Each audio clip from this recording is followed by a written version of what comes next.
Long, long ago, not in the days of drums and moonlight, but in the modern day of fuel scarcity and downfall buses, there was a young man named Sanyo, sharp, ambitious, full of dreams, and determined to make a name for himself on the sacred concrete of Isle Eko. You see, Sanyo was not just any man. He had climbed the ladder of Lagos hustle, rung by rung, selling books under a tree, until one day he opened his own big bookstore on the famous Marina Street. Ah, Marina, where wealth speaks in silence and power doesn't need permission. But Sanyo was about to learn something every true son of Lagos knows. Some streets are not owned, they are inherited. Please like, share, and subscribe. On the very first morning, as the shop doors opened and the smell of new paper filled the air, a young man, calm, quiet, confident, walked up to Sanyo's window and began to clean. No greetings, no permission, just cloth to glass.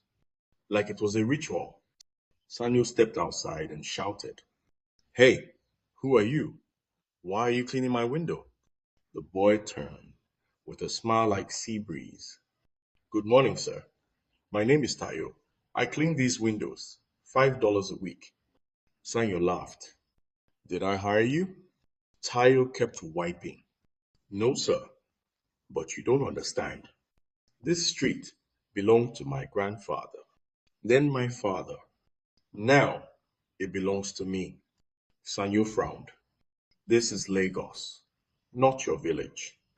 Get out before I lose my temper."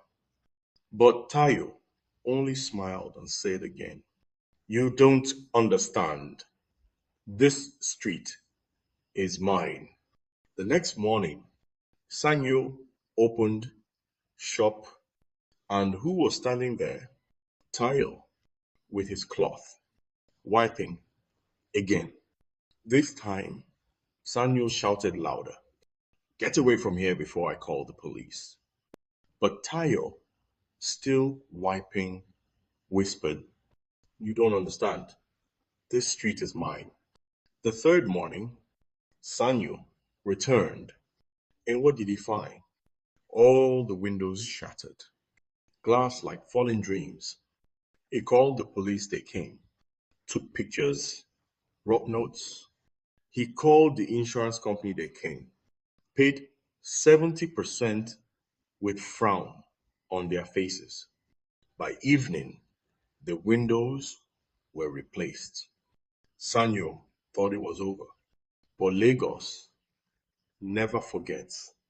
The next morning, Tayo came again, wiping the new glass like a sacred duty.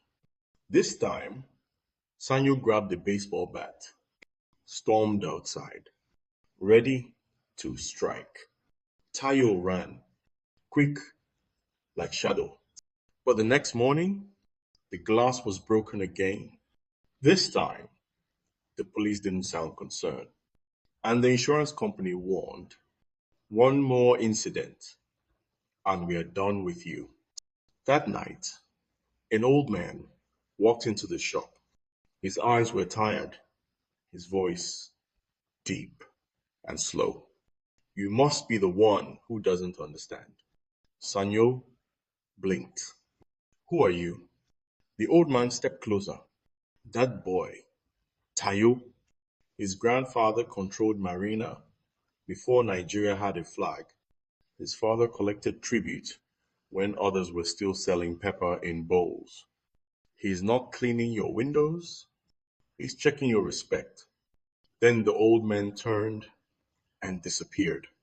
The next morning, new glass, new locks.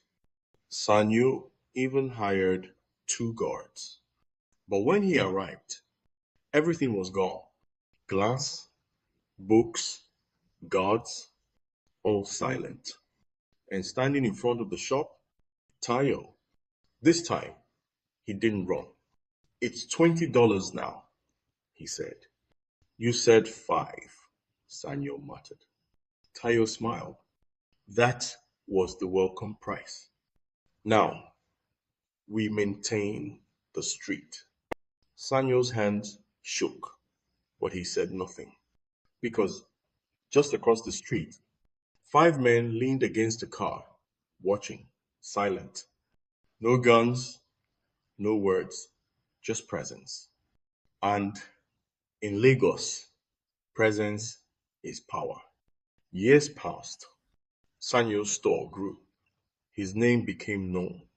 But every Monday morning, Tayo came with his cloth, wiped the windows, and collected his due. Never missed a week. No invoices, no receipts, just tradition. Because in Isle Eko, the street doesn't care about certificates or money. It cares about who remembers the past and who enforces it. And so, the boy who wiped glass was really the man who owned the road. And Sanyo, he became part of the system, the one he tried to ignore.